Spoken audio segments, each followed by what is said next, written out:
My college counselor Derek told me I should come to talk to you to find out about how to become a licensed marriage and family therapist.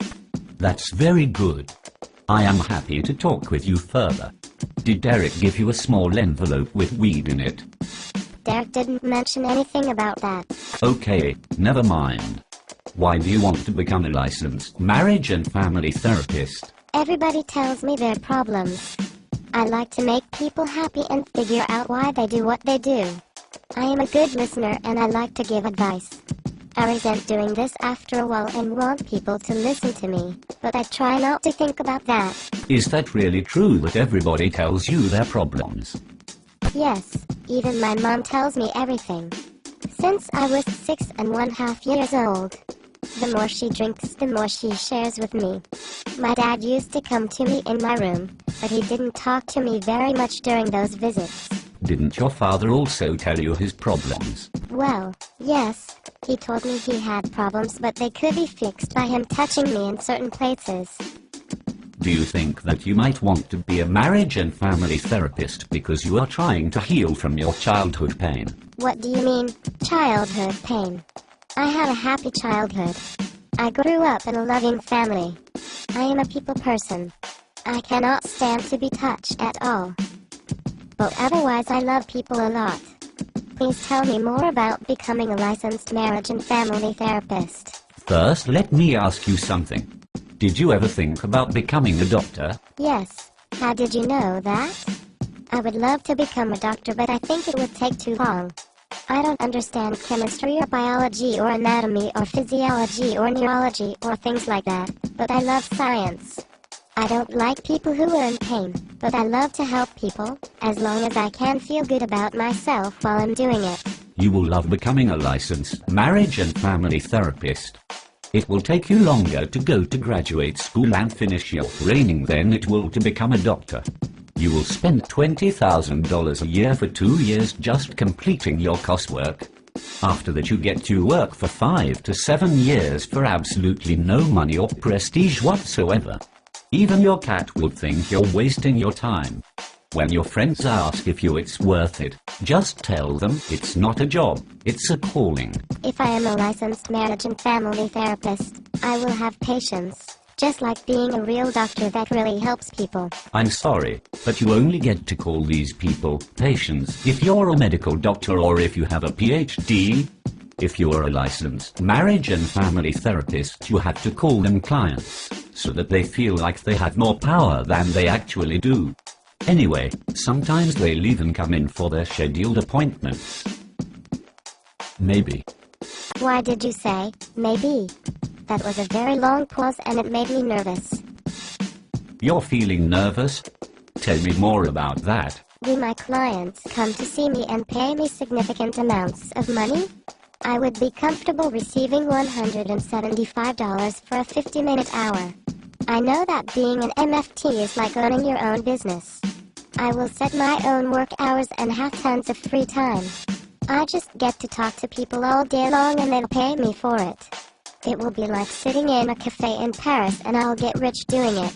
Clients usually don't show up for appointments, and when they do, they don't pay you anywhere near $175 an hour. At first, you still want them to come in though, because you need the clinical hours. Once you are a licensed marriage and family therapist in private practice, you can look forward to having no set income, no paid vacation, no benefits, no sick pay, and no idea from month to month whether you will have enough money to keep paying your bills. Your clients can leave at any time without warning. It's a lot like sitting in a restaurant in Paris with an angry, paranoid homeless man with a crack addiction who wants your help. I will love all my clients. I'll only take clients that I like and that are fun to work with, you know, happy 17-year-old girls who want to talk about their dreams in life. I think I'll just tell the people with addictions or the couples who are fighting, or the nasty teenagers or the borderline housewives or the sociopathic narcissistic men to try meditation or life coaching. But in order to get clients at all, you will probably have to be on an insurance panel. The insurance company will send you exactly the kinds of clients you don't want to see: addicts, single parents, alcoholics and lots of angry men. No. I think I'll just work with mostly white, highly educated and extremely verbal and insightful people who don't really need therapy. I hope I'll have a comfortable leather chair, too. What other questions do you have about becoming a licensed marriage and family therapist? Graduate school will be a place where my teachers make up for all the love I didn't get as a young child. If you would like to be in a place where you feel safe, contained and comfortable and nobody ever challenges you or points out that you are not at all suited to becoming a licensed marriage and family therapist, then I think you are on the right track. Anytime you start to feel insecure, you can just criticize your classmates.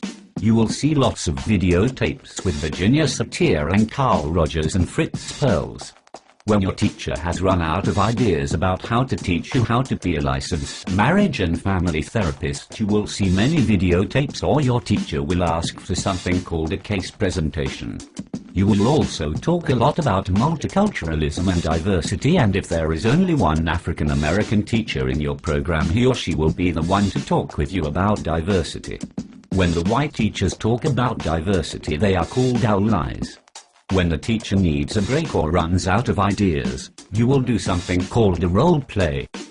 What is a role play? A role play is a specific kind of activity in graduate school where you realize just how much of a pathetic dick your classmate is.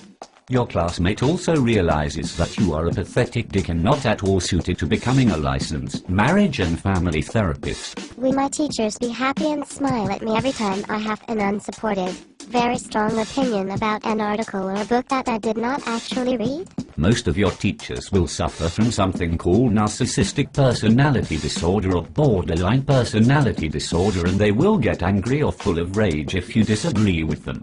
The really good teachers will leave your program midway through the first year, or the administration will force them out of the program because they actually love what they do and are good at it. These good teachers present too much risk for narcissistic injury to the bad teachers. I don't really have much of an idea of why I am the way I am. I know I will love being a therapist. I saw Good Will Hunting at least 11 times and I like that therapist. So that's how I will be as a therapist, except I probably won't choke as many of my clients as Robin Williams did. Should I go to therapy myself to better understand how to become a therapist? No. If you go to therapy and manage to find one of the 10% of therapists who are not lunatics and they help you and you understand more about yourself, then you will not want to go to graduate school anymore. Just read Alice Miller's book The Drama of the Gifted Child and don't waste your money going to graduate school. I've noticed that we are meeting in a parking garage. Is this the building where you have your lucrative private practice? Well, in my first internship at a public elementary school, I worked in a small supply closet, right next to the bleach. Then I worked in a community-based agency, in a slightly larger supply closet.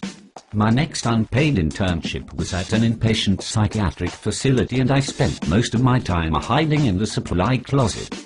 Then, one day, sitting in the supply closet, I realized I still needed 500 child and family hours to even begin to sit for my licensing exam.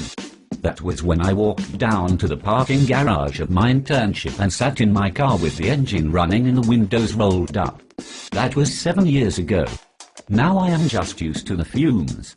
It reminds me of the good old days when I would contemplate suicide and think about whether all the money and time I was spending was worth it. I'm on my third marriage. There is nothing quite like working for free for 7 years to increase the stress in your marriage to unmanageable levels. I am not married yet. I think that going through this training is going to make me a better partner in a relationship, and also it will make it much more likely that I will pick a partner that is healthy for me.